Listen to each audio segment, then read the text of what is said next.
first probably introduction to music would have been with Dad. Growing up, he was a big Elvis fan, and with music in the house all the time. There was always music on. The weekends he would actually go and sing and perform a little bit. So I probably got into music that way. And then eventually ended up doing a little bit of DJing, did weddings and stuff in the 80s and 90s. Formed my own musical taste from probably the mid 80s. Big fan of Frank Goes to Hollywood and all electronics and synths from the 80s to today, and still am. And then 90s music, I was still DJing a lot. So I did a lot of weddings. A lot of people would probably recognize me from doing their weddings and their afters and stuff, and the great nights. And I've continued to collect music ever since.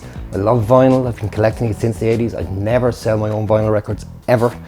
But I'd gladly buy anybody else's record collection if they're interested. I used to come to a record shop that was actually located directly downstairs here called Top 20 in Naas. And I was a regular customer, probably too regular.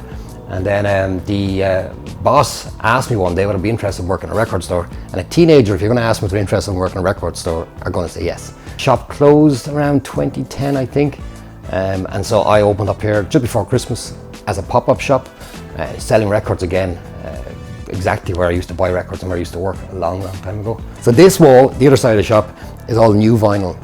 Now, new being brand new sealed vinyl. Some of it is still old recordings, like here's Billie Holiday. People love that as well, but it's brand new sealed, never been played before. Or else you get things like, you know, Rage Against the Machine, classic Floyd, everybody wants to that. I'm a big fan of compilation albums. I love this series, Too Slow to Disco. This is great if you're interested. Mark Bolan, T-Rex, but it's more recent artists doing their cover versions of them. Gary Crowley he's a famous sort of DJ, he picks stuff. Again, they're new albums, but old songs. You've got classics from the Smiths there, for example. I've got a good bit of Madonna. I'm a big fan of Prince, so you find most of Prince's albums here, but like there's like Best of Stone Roses, Lou Reed.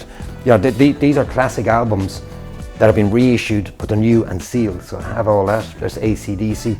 That's very underrated Clash album, actually. People sort of slagged it a bit, but I think it's great. It's a triple album. And that is the other thing actually in the shop. I'm trying to keep the prices as low as I can, so you won't really see stuff 60, 70 euro. That's not what it's about for me. It's about keeping the price as low as possible, within reason, and try and get a good entry point for people. And that's one of the reasons why the vintage stuff exists. A really quick story, which I think sort of encapsulates, is a big word for me, encapsulates the idea behind the shop. Was the very first weekend I was open, there was 3 teenagers walking the door. Firstly they went, oh my God, a record shop. And they were very excited with that. But then they browsed around and they picked up, and I've told a few people this, they picked up a Dusty Springfield record, a Rick Astley record, and an obscure jazz compilation for less than 50 euro. And out the door, happy they went. Now, they've been back into me every couple of weeks since, and I discovered from chatting away to them that only one of them actually has a turntable. And they go around, I don't know, it's every weekend or every 2 weeks, to that person's house with a record that they've bought, and they sit down, they listen, they chill, or they hang out, or whatever it is they do. But the thing being that they can listen to anything they like on their phone, and they can swipe and they can keep swiping. But when they find something that they like, they really want to have it, and they're coming in going, oh, have you got Fleetwood Mac? Now obviously I have Fleetwood Mac, and they've bought a copy of Fleetwood Mac, but that's what it is for them. It's about having it and doing something with it, not just flicking next. They're enjoying listening to it as a record. So that's why I think records and streaming can definitely exist together. Is vinyl dead? Vinyl is most definitely not dead. The amount of people I see coming into the shop that can stream every record that they like on their phone, but when they want something that they really like, they have to buy it. And they buy it on vinyl or even on CD. And I think both things can work in conjunction with each other in the future.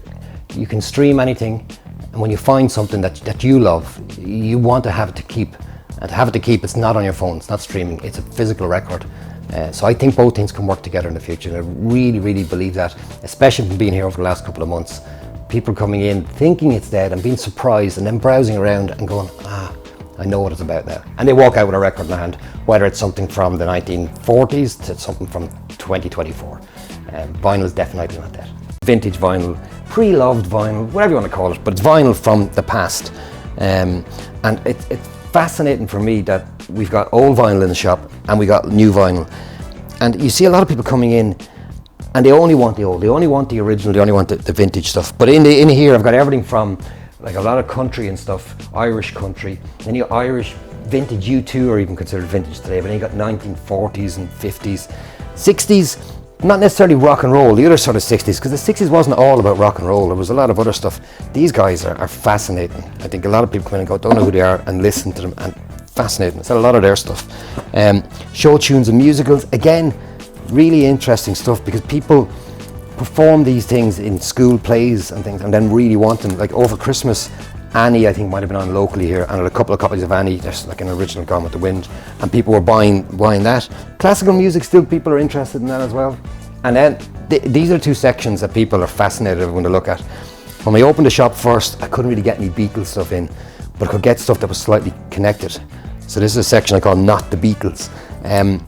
It's people doing cover versions of Beatles, like that's Leo Sayer doing a full Beatles album, or you might have George Martin producing an album, or some sort of a connection to the Beatles at some stage. And it's fascinating, people are really interested. Right now that's John Lennon album, obviously not the Beatles, but directly connected to the Beatles. I like the idea of people browsing, so that's why you won't see A to Z anywhere at all in the shop. There's no A to Z section, because I prefer people come in, take their time and browse around. The very first record I ever bought actually in Naas was this. This is a copy I actually got in last week.